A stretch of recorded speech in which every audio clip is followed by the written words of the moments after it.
Is it okay? Okay. Okay. Hello, everybody. Sorry, there is an exchange in the program in the agenda of the conference. So I'll be talking now, and hopefully Maurice Naftalin will be talking after me. So unfortunately, you'll have first the caveats of the lambdas, and then the patterns of the lambdas. It would have made more sense, I think, to do it the other way. But here we go. So I first decided to talk about parallel programming and to talk about those amazing tools we are going to have in the next few months, next few years to come, to enable, to leverage the full power of parallel programming. I found it really easy, and while I was writing this conference, this talk, I realized that there were many caveats I need to talk about, and then I added this too easy. Maybe the way we will program in a parallel way algorithms is going to hinder some kind of complexity. It will, for sure. And this complexity will go in our way in a very nasty way, probably. So this is the main topic of my talk. I'm José Paumard. I'm an assistant professor at the University of Paris JUG, so in Paris. I've got a PhD in applied math and computer science. I'm an open source developer, and I also work as an independent for different companies. I have programmed quite many computers in my life. Okay, this is a sample. Some of them are really, really old. Some of them are still working, but, well, no, one of them is still working. I'll let you guess which one. I'm also a member of the Paris Java user group, and as such, co-organizer of Devoxx France, which will be held in Paris by the end of March. So I hope you'll be many people to come there and visit us at this occasion. So I'd like to begin this talk with a question. What is parallel programming about? Well, parallel programming is about taking advantage of multicore CPUs to compute things faster. It's different from multi-threading computing, and I think that you should not compare the two things, because the techniques are different, even if there are some common stuff to consider when going parallel. So what did happen in 2005? I guess everybody knows that. The frequency of the CPUs reached a limit. What does it mean? It means that we need to be smart as Java developers to program faster applications, which was not the case before. So to build faster application now, what do we need? First, we need to go multi-thread. This is the first thing we need to do to fully leverage the power of the multicore processors. And second, when we are just programming an algorithm, we need to develop parallel versions of this algorithm, of the implementations of this algorithm. And this is what my talk is about. What do I have in my parallel toolbox? Well, in fact, until Java 5, I didn't have anything. There's no tool to bring parallel computing to the JVM. And then in JDK 6, the situation has evolved. In JDK 7, there's the fork joint framework that is coming in the room, and there is another set of classes and methods gathered in an API called parallel arrays that, by the way, makes also the fork joint framework available in Java 6. So nowadays I've got, in fact, two tools in my toolbox. First, fork join, and the parallel arrays, which is available in Java 6, and which makes the fork join framework available too in Java 6. What is the fork join about, and what is the parallel arrays about? Well, the fork join can handle tasks. And if I'm going a little into details in that, it's because we have the same approach with the lambda expression that we'll have in JDK 8 by the end of next year. So what is a task? A task is a chunk of data, and it has some intelligence in it. That is, a task is able to divide up itself in two or more subtasks. So it is able to spawn subtasks, and the division strategy of a given task is coded inside the task itself. And this is something that we are going to be able to do in the parallel lambdas as well. And of course, the main task that has spawned the subtask is able to join the results of the task it spawned. So here is a pool of worker thread.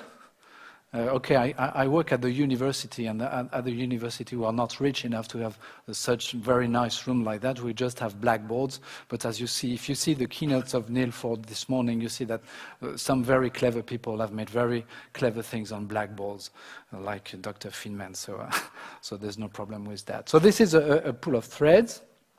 This is a task. Okay, this task, if it's too big, remember, the code, the division strategy is coded inside the task. So if this task decides that it is too big, then it will spawn two subtasks. This is the fork operation, T1 and T2. Those subtasks will be handled by the worker threads. And eventually, the results of those two subtasks will be joined by the main task to create the result. I have another possibility instead of doing that. So this first approach is basically recursive, because if T1 and T2, which are instances of the same class as T, of course, decide themselves that they are too big, they will also spawn subtasks. So it's called the dyadic recursive division approach. I've got another approach. Instead of dividing, then dividing, then dividing, until I reach a side of the task that is suitable for my application, I can do a for loop and slice this task into smaller bits at the same time, send all those subtasks in the thread pool, and then join the result in the main task. These are the two main strategies to build subtasks. In the use case I've been working on, the second strategy, the slicing strategy, has proven to be much more efficient than the first one. And I think there are very good reasons about that. Whereas in the JavaDoc, you are told to use the first one, which is, you should be aware and really check with your application which one of the two strategies is the best for you. So this is basically how the framework for the fork join framework works. There are technicalities, the patterns are a bit complicated, and this is true, but basically the things are quite simple, I think. Now, there is a very important sentence in the JavaDoc of the framework, of the fork join framework, which says the computation should avoid synchronized methods and blocks. Of course, if a method, if a given, if the computation conducted in the subtask is basically making volatile writes or reads or synchronized stuff, it will have to include memory barriers in its code, and it will completely completely bog the whole process. So you shouldn't do that. And this has a very important consequence, is that if a task has a state, and usually it has a state because it is computing stuff, you can't share that state, so while spawning subtasks, you need to provide at least part of that state to the subtasks. And this has the consequence if you work on arrays, which is a very common use case. If I work on arrays, then, okay, this is an array. This is a task that is working on that array. This task is forking, so it's spawning subtasks. And each subtask has to know the right portion of that master array to be able to do its computation on it. So it has to copy the primary array into smaller bits in the subtasks. And this is, of course, this has a cost. First, it has the cost of copying it, which is not necessarily very great, but still. But it's the first cost is the memory consumption. I mean, if this array is really big, well, you have to copy it, so to double the memory you need to use it. And this one, you don't want to do that, of course. What you would want to do is spawn subtasks and only put pointers in the subtask to point to the right portion of the array, and do not duplicate the master array you have. But this you can't do with the fork join framework. This is not possible. This approach is not supported. So here comes the parallel arrays API that didn't make it in the JDK. It's available. Well, I put here the link to the page where you can find it. It's available as a special package, and it's in that APA, which is Java 6 compatible. You also have the required classes to have the fork join framework to work, so it brings you the fork join framework to Java 6. A parallel array is a very easy piece of work to use. I think so, by the way. So you just create a fork join pool, create a parallel array on that pool, and then you have a bunch of methods that work on anonymous class. Remember, this is Java 6, it's not Java 8, so you can use it now. And you can do mappings. Mapping basically is the transformation of a given set of objects to the same kind of set with a single transformation on each object. So on an array, you just take the cell, apply a formula on it, and it brings you a new array.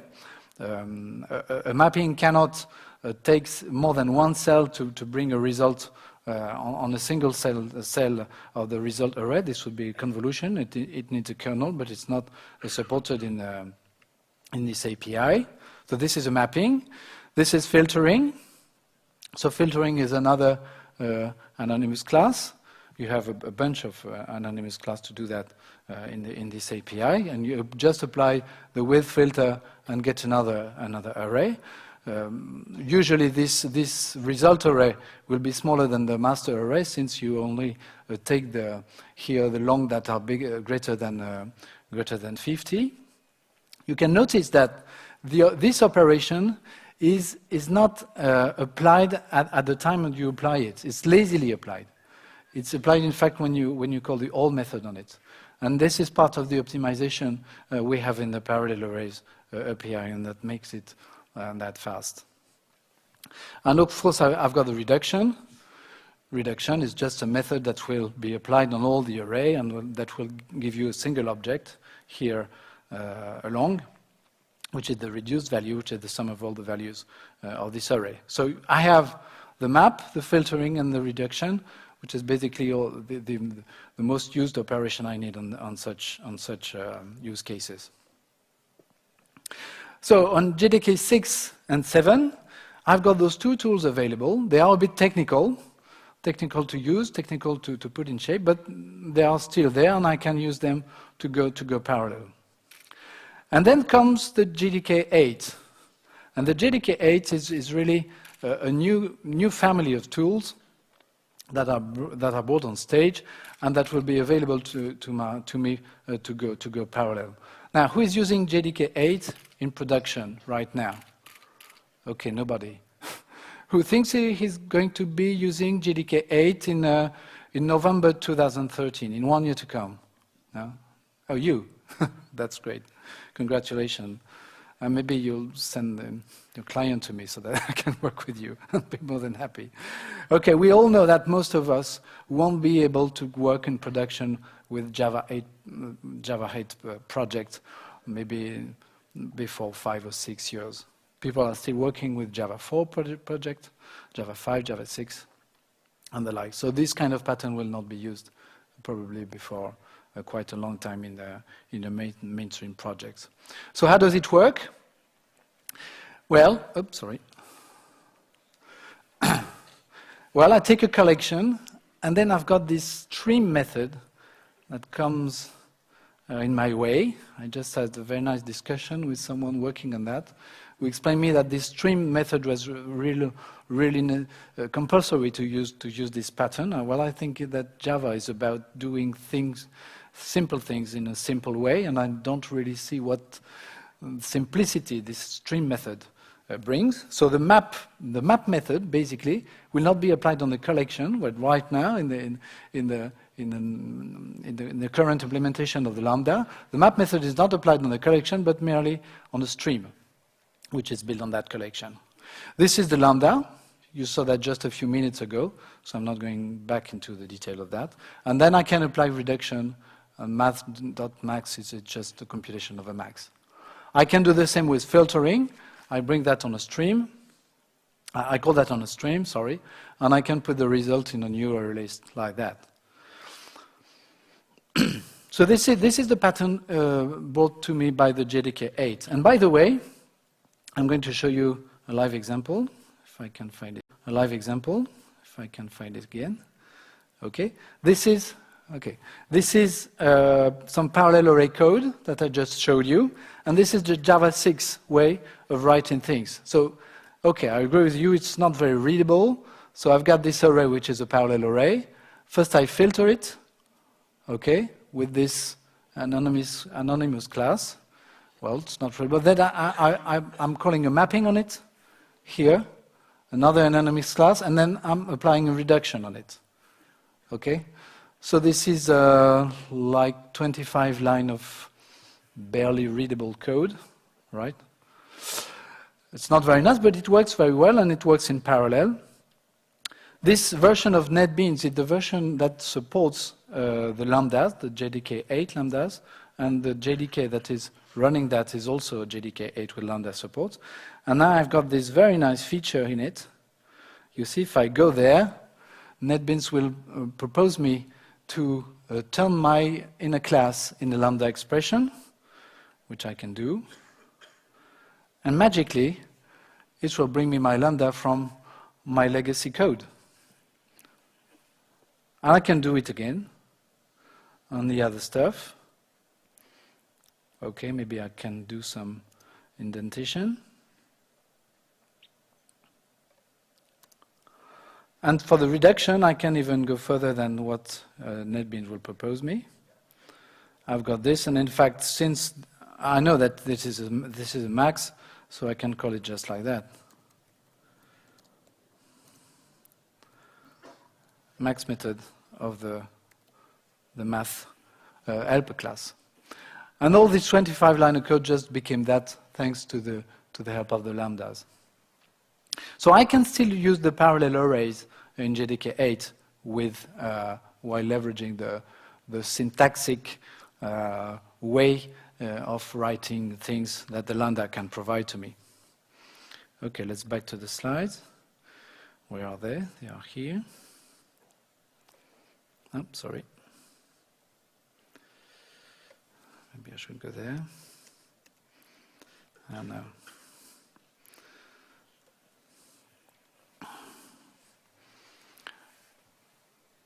Okay, so I'm supposed to have, I don't have it, but I'm supposed also to have a parallel method on the stream. And this parallel method, if I call this parallel method, I will automatically bring my computation on the multicore system in parallel, which is some kind of magic. This is a very powerful tool, and I can use it just like that with the lambda. The collection.parallel returns an instance of splitter. Sorry, there's a mistake here, which is not an extension of iterable anymore, which is quite a pity, I think. And you see that a splitter is basically an object that is able to split itself. I didn't put all the method of this interface here, but basically what it brings, it's an object that is able to split itself into smaller tasks. So you see that the concept we have with the fork join pattern and the parallel array pattern is exactly the same here. This is I'm working with tasks. These tasks can divide themselves into smaller pieces, and these pieces will be executed concurrently on the different cores of my CPU.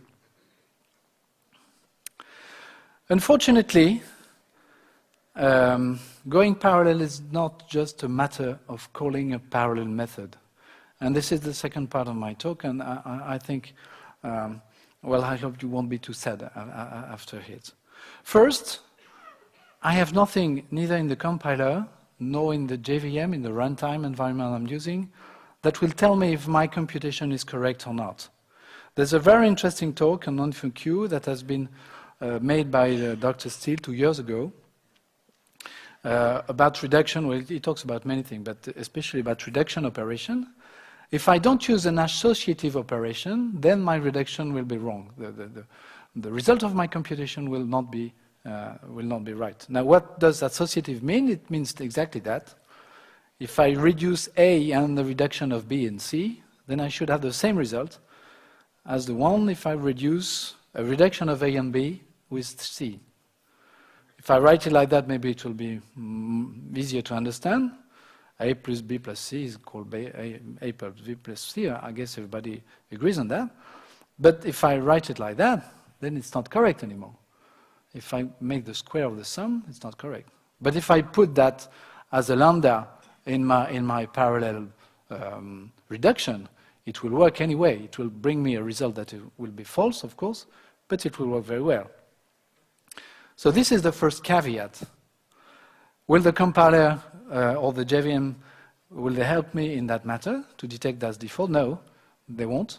I need to detect this default myself. And this is the easiest default to detect. Well, on such easy functions, I think it's obvious for everyone.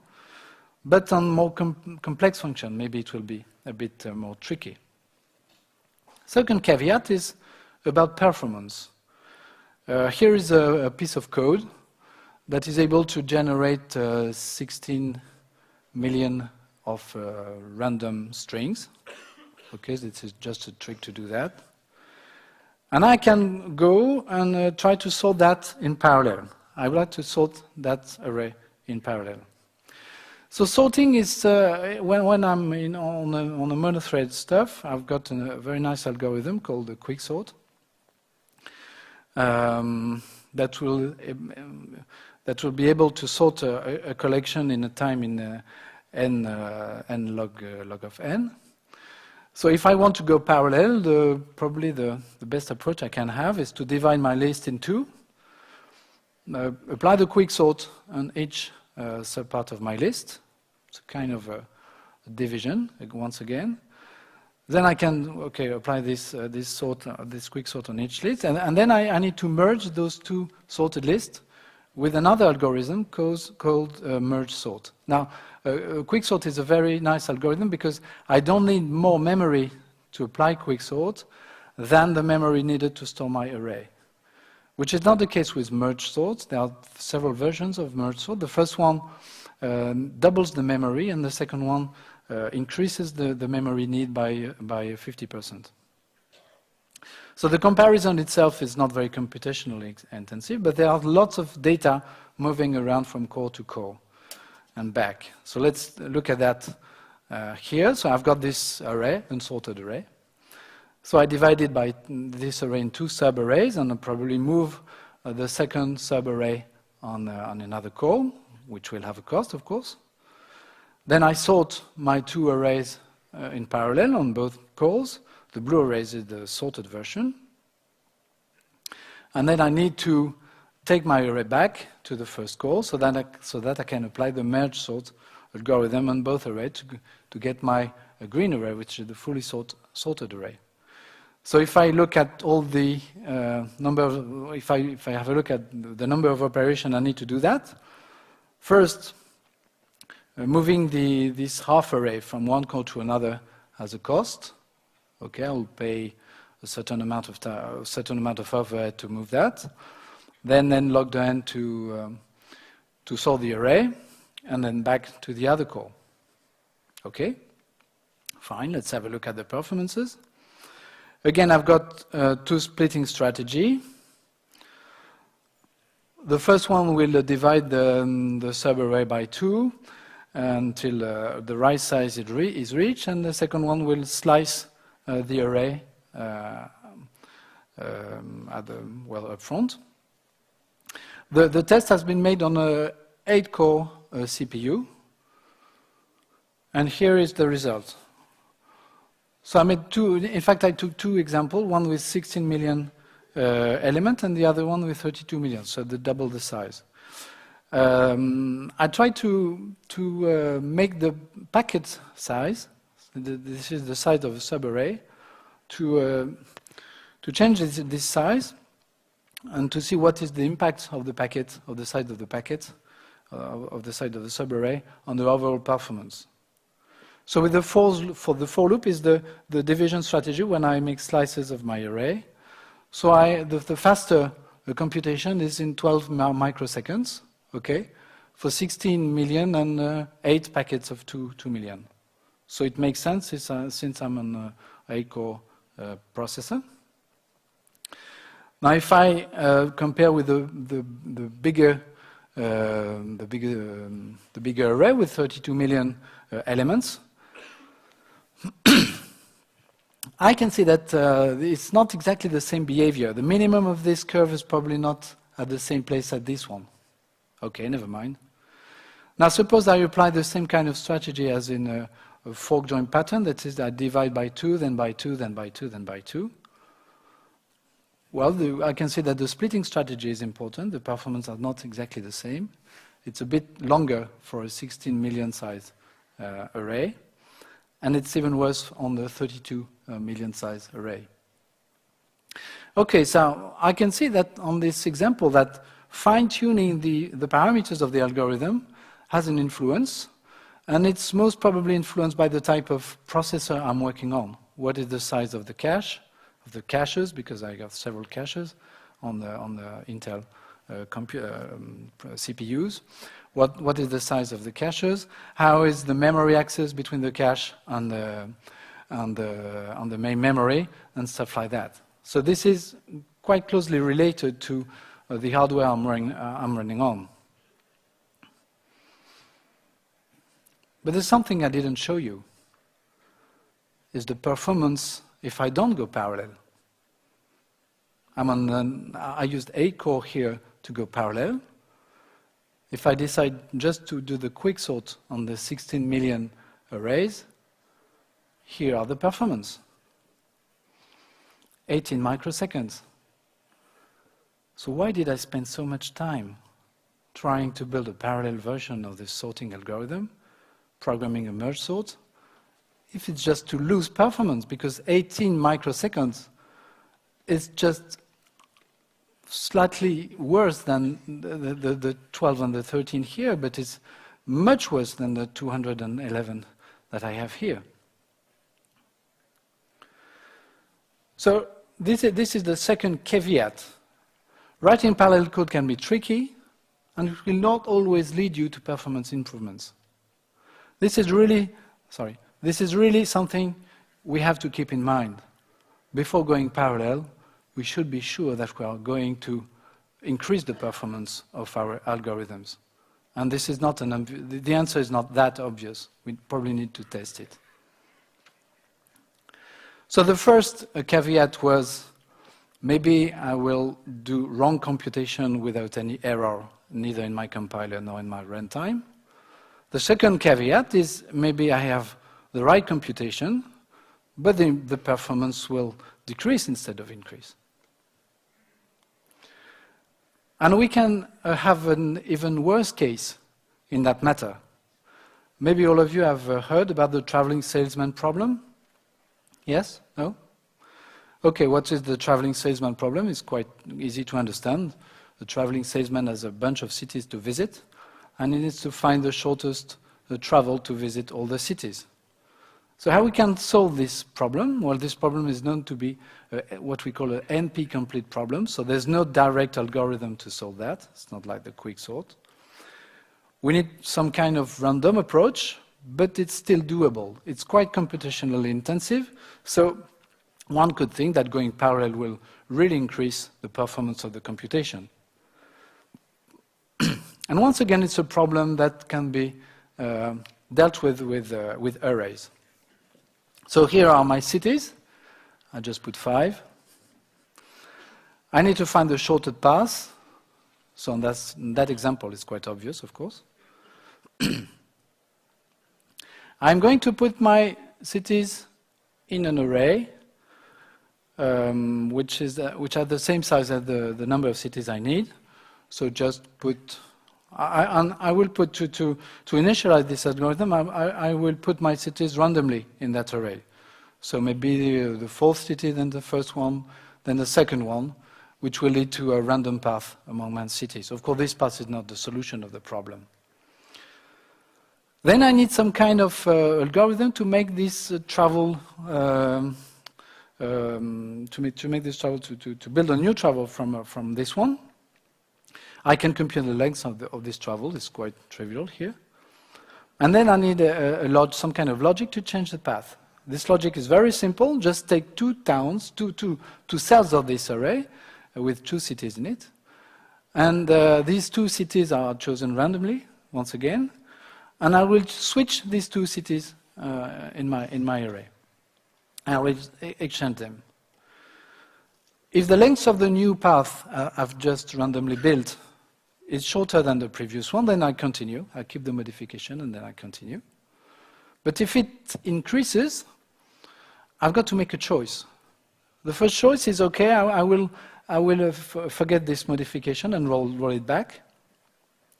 This is the first modification, but it will not lead me to a right solution. In fact, it will not lead me to any solution at all.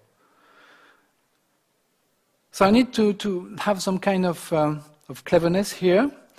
If the length of the travel increases, then I will randomly accept this modification with some kind of probability. And this probability, the first time I run this modification of the path of the travel, this probability will be quite high. And then the second time it will be a bit lower, lower, and lower. And if I run with a special way to decrease this probability, which is exponential, I've got a bunch of theorems that will guarantee me that I will find the solution of my problem. It's quite magic, but it works. So, since it is quite computationally intensive, I would be tempted to go parallel for that. Okay, let's have a quick look at it.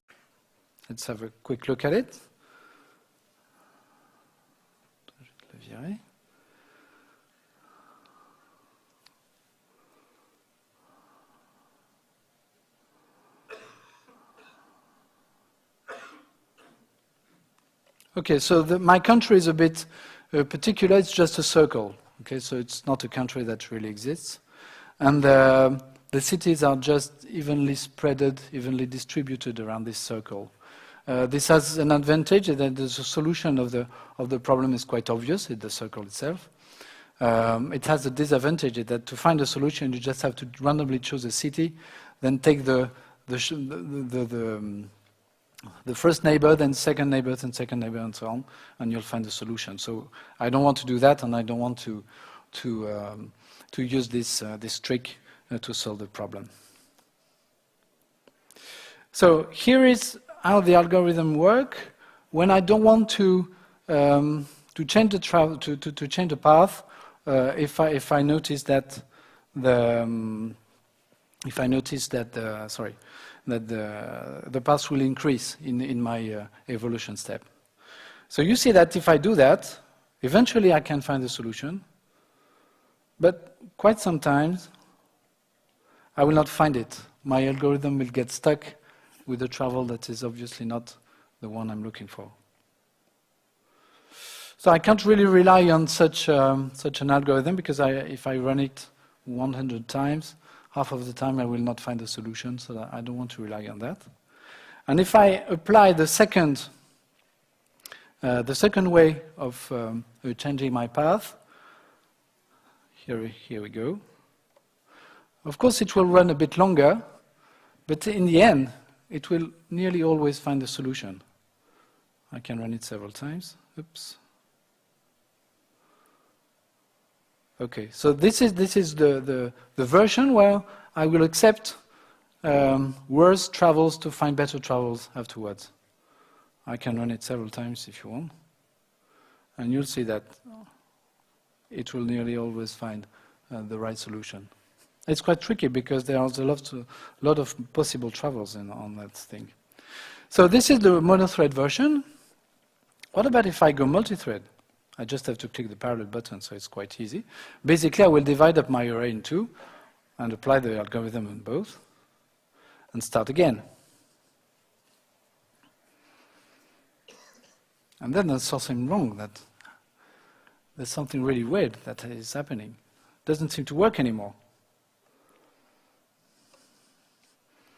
Is there a bug in it or what? Doesn't seem to work anymore, does it? Maybe I could try to increase the parallelism on 4 thread.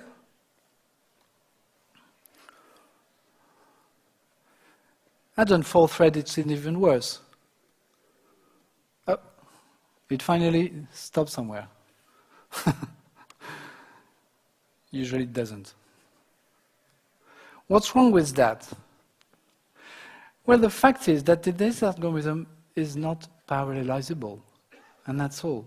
All the bunch of theorems I talked to you about are okay if I am in a multi-thread environment. But if I go parallel with that algorithm, all those theorems fail. They don't hold anymore. And this is an even trickier case at the sorting way, for the sorting example I just showed you, or trickier than the non-associativity of the stuff.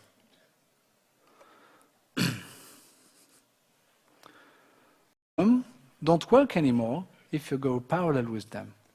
And once again, will the compiler help me? I'm pretty sure it won't. Will my runtime help me? I'm pretty sure it won't.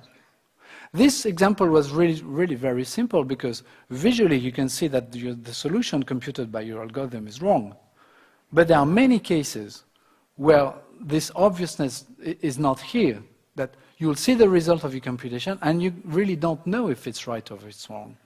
When the solution is black or white and you say, you know that black is okay and white is wrong, then the solution will just jump on your face. It should be absolutely obvious to see that. But it's not always the case. And in this case, it was not, in this case of this algorithm, in many cases you can't tell if the solution is right or is wrong. You just go on with it. So this algorithm is called the simulated annealing, by the way. This is just a detail. And this algorithm loses its convergence properties if computed in parallel, which is, of course, something you shouldn't do with this kind of algorithm.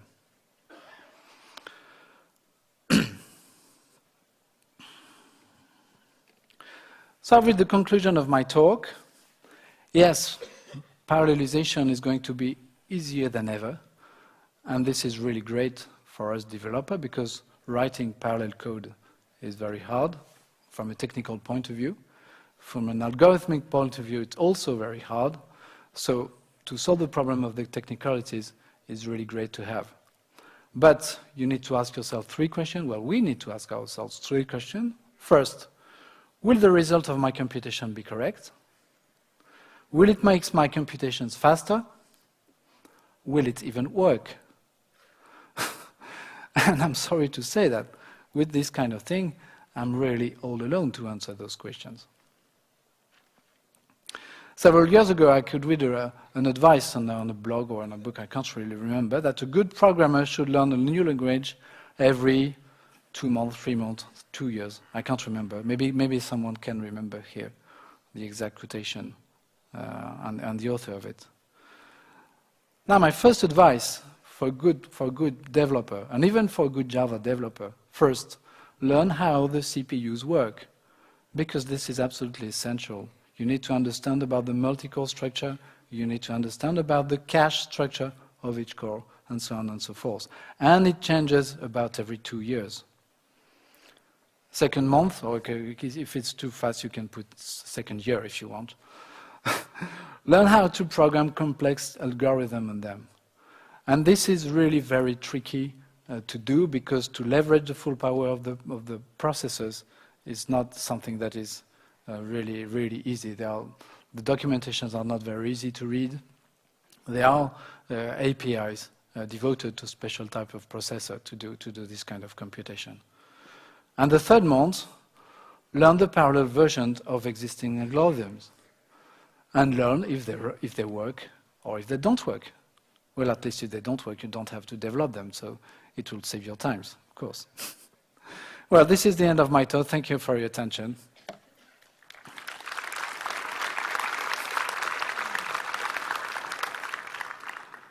We have some time left for a nice Q&A answer, if Some of you have questions? Yes, please?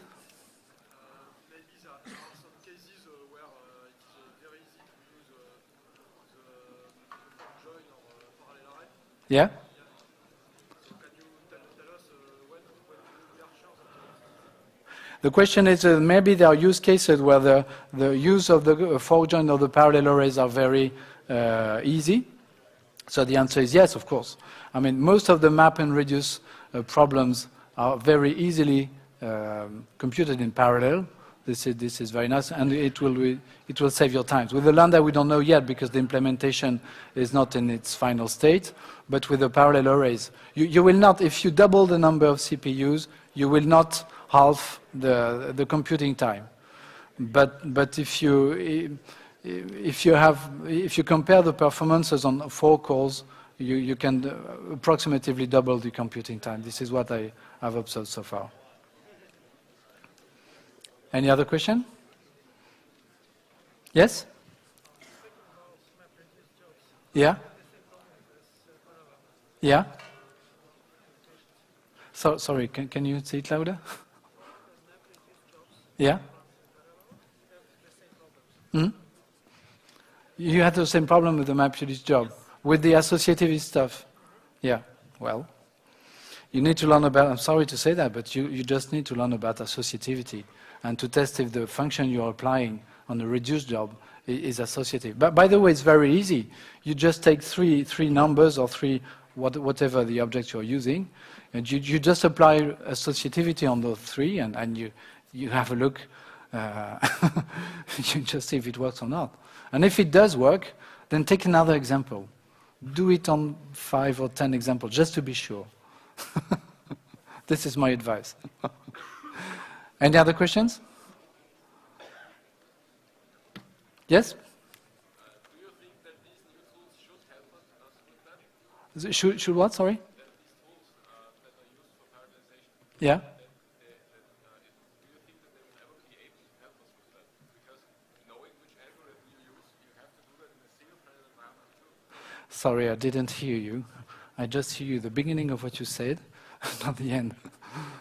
Okay, say it again. You said that these tools don't help us to find these problems. Yeah. But in a single-threaded environment, if I use a wrong Mm. tool or a wrong algorithm, I have kind of the same problem because it won't work either. Yeah, hang on. If you are conducting computation in a single thread or in a non-parallel way, most of the tools you're using are going to work very well. The problem is if you want to make faster computations and you want to use parallel approach to achieve that. Okay? If you do that, you need to be extra careful for the 3 caveats I showed you. First, associativity. This is the number 0. Second, will it lead you to faster computations? Okay, this is not obvious. And third, is your algorithm correct? And can you go parallel with your algorithm? But do you think that there might be a way to improve these tools so that they can warm a developer? On associativity, yes, yes, indeed. And I think it wouldn't be very, very hard to do that. Maybe not in the JVM itself, but in a test method or in a test framework. You can imagine very easily that testing the associativity of a reduction function is probably very easy. On the third case, I'm sorry, but I don't think it is very easy. And I'm pretty sure it's very hard, in fact. you need to read it from a book somewhere. That's the only way. Any other questions? Okay, thank you very much again.